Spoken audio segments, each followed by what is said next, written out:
在东京市中心有一些可以体验日本传统戏剧的场所。慧秀来到了其中最具有代表性、位于银座的歌舞伎座。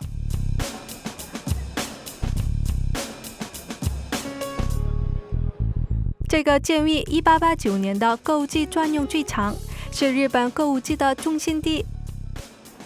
到现在，这里每天都有大量的人慕名前来观赏歌舞伎的表演。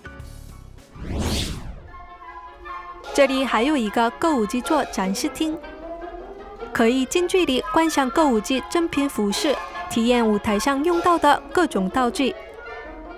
翩翩起舞的蝴蝶，威风凛凛的黑马，还有日本古代的出租车。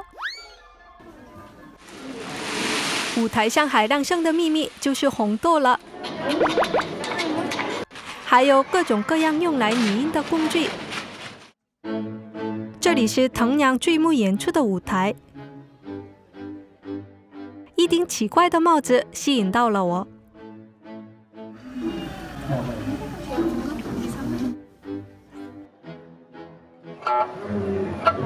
我还尝试弹奏了一下日本的传统乐器三味线，模仿舞台上的演奏者看起来容易，不过亲身接触到这个乐器，还真是有一点手足无措呢。